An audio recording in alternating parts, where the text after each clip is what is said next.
And in terms of what this means to me, I think it's everything. I think, as I said in the introduction, that the only reason I'm here is because my grandparents moved here and started this business. And I owe all of that to them starting here. My family, my meeting my wife, being educated here at the high school, and going on to graduate and then come back and be a teacher. I think them introducing me to the Vineyard has changed my life for the better. Well, there's all kinds of memories. Most are fond, but not the ones where he woke us up at 3:30 in the morning to go fishing. Even though we loved it, we just didn't love getting up so early.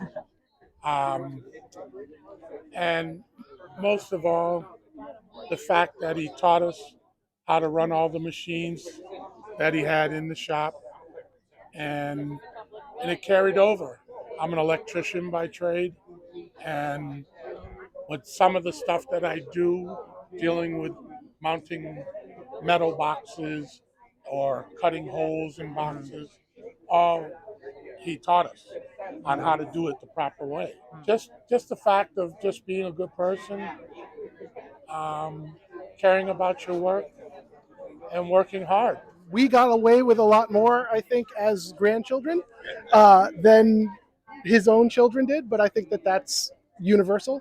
But being a family that was so large, it was really great on the Vineyard being established here and having all of my aunts and uncles come in the summer and come and visit and come and work and stay. Multiple of them stayed here. But in terms of like individual stories and how I remember my grandfather, it was that he was all about the work and he was all about his family. It wasn't about the excesses. I think that people today are worried about followers and likes and shares. Like he was an analog guy in an analog world. He did not, he was one of the last fully analog people. Like I was just saying to my other cousins, I think the work ethic, but as goofy as it sounds, the smell. When you came into the shop, there was a smell of machine oil and sort of half rotted squid from the freezer. Yeah, fish from the back of the truck, depending on what season it was.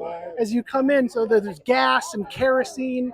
Like there was just this, like it had a vibe, but it also just the aroma of the shop itself just is something that is vivid in my mind and I'll never ever forget.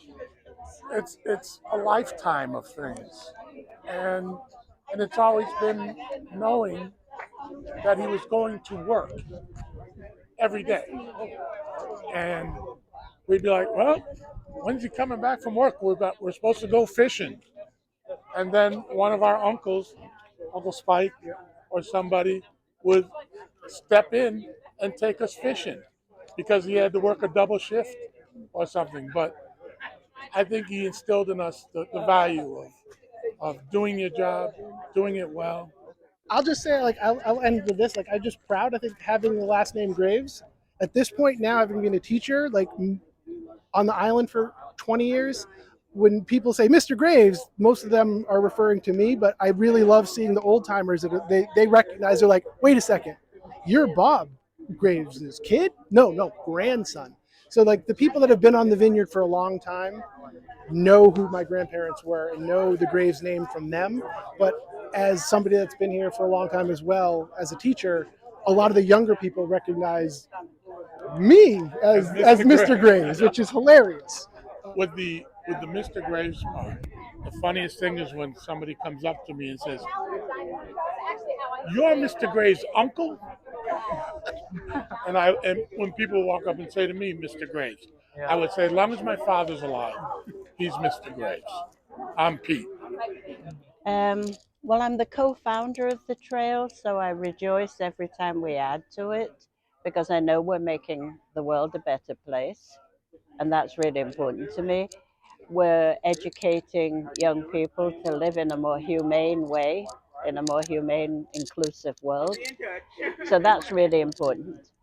Um, but also, I knew um, Bob and Shirley Graves, and of course, I know their family. I taught their grandchildren, and so personally, it gives me great satisfaction to honor a family that I knew well students I educated.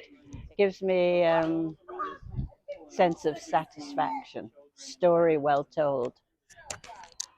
I would think the purpose of it being right there and telling that story is that if a total stranger walks by and they don't know Bob and Shirley Graves, and they'll look at it and say, well, I don't know, who was Graves' tool hire? But they'll also see that it says on there that it was a black owned business. And if they'll say, oh, they'll learn something. That's the whole point of the trail. Every time we put up one of those plaques, we're telling a story that hasn't been told. And we're telling it now so that when people read that story, even if they don't want to, they're going to learn it because they might be out walking the dog and they're going to see that. Now let's look at it from another point of view. If it was a young African American person who's thinking of starting a business, might read that and say, oh, I could do that. And that's the power of it. You know, that we believe we can, we can. When we think we can't, because nothing has ever given us the opportunity to do something, then we can't.